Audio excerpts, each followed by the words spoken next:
तो राधे राधे साथियों, कैसे हैं आप लोग के लिए क्लास 12th के अपने छोटे भाई बहनों के लिए। मैं इसके पहले 2 महीनों पहले 2 चैप्टर समाप्त कर दिया था। इनवर्स ट्रिग्नोमेट्री तक का चैप्टर समाप्त हो गया था। अब ये रहा आपका तीसरा चैप्टर, आव्यूह मैट्रिक्स अध्याय 3 3.1 का क्वेश्चन नंबर 1 है, जो ए इक्वल में हमारा अवयव दिया है। एक बड़े से कोष्टक में आव्यूह को लिखा जाता है। दिया 2 5 19 माइनस 7 35 माइनस 2 5/2 12 अंडर 3 1 माइनस 5 17 के लिए ज्ञात करना। कुछ प्रश्न हैं पूछे हैं। तो साथियों, आपका दिया है क्या? दिया पहले नंबर पे आपका पूछा आव्यूह की कोट। आव्यूह की कोट कैसे निकालते हैं, पहले आप लोग पहला नंबर ये जान लीजिए कि आव्यूह होता क्या है। आव्यूह को एक बड़े से कोष्टक में लिखा जाता है और उसमें जो अवयव दिए रहते हैं उसमें पंक्ति और स्तंभ का खेल होता है। तो इसमें पंक्ति ये होता है, रो ये पंक्ति होता है दोस्तों, और ये जो होता है आपका कॉलम होता है। तो समझ गए? जो ऐसे इस लाइन में जो है ये स्तंभ यानी कि कॉलम है, और जो इस लाइन में ऐसे जो है ये क्या है, ये आपका पंक्ति है और ये क्या है, स्तंभ है। तो पंक्ति और स्तंभ के बारे में आपको क्लियर हो गया दोस्तों। अब देखिए क्या पूछ रहा, प्रश्न में पूछा है कि पहले प्रश्न इसमें पूछ दिया है इस आव्यूह से कि आव्यूह की कोट क्या होगी। तो आव्यूह की कोट निकालने के लिए सबसे पहले हमको क्या है कि आपका जो पंक्ति है और जो स्तंभ है, पंक्ति आपका कितना है 1 2 3 और स्तंभ कितना 1 2 3 4।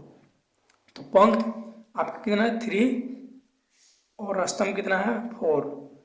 3 और 4 मतलब पंक्ति और स्तंभ का मल्टीप्लाई कर देंगे आपस में, तो आपका आव्यूह की कोट निकल जाएगा। कितना हुआ 12। बात वही हुआ, काउंट करेंगे तभी आपकी कोड निकल जाएगी। दूसरा क्या पूछा है, अवयव की संख्या। फिर वही बात, अवयव की संख्या। तो अवयव कितना है इसमें, आपने काउंट किया कितना 12 अवयव, टोटल 12 अवयव हो रहे हैं। काउंट इसके पहले मैंने करके आपको बता भी दिया। तो कितने अवयव हैं 12। इस तरह से हमने 2 प्रश्न का जवाब दे दिया। अब तीसरा प्रश्न देखिए, थोड़ा सा आपको दिमाग लगाना पड़ेगा अपने तरफ से। तीसरा प्रश्न पूछ क्या रहा है, पूछ रहा आव्यूह में जितने अवयव दिए हैं तो आव्यूह के अवयव को किस तरह दर्शाया जाता है वो भी मैं आपको बता दूं।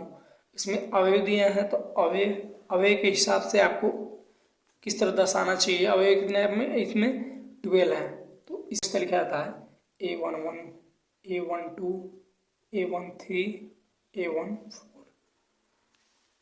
क्योंकि पहले पंक्ति में 4 अवयव है तो इसलिए A14 का भी लिखा जाएगा। अवयव को लिखने का यही तरीका होता है आव्यूह में।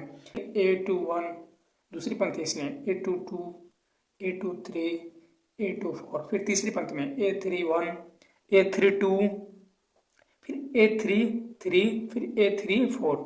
अब देखिए साथियों, इसके अनुसार हम अपने आव्यूह की जो अवयव हैं, अवयव पूछा है अवयव A13 क्या अपना, तो अवयव A13 इसके हिसाब से देखिए इसमें A11 A12 A13 पूछा A13, तो यहाँ पे लिखेंगे A13 is equal to A13 is equal to कितना है A13 के जगह पे क्या है 19, यहाँ पे 19 लिख देंगे।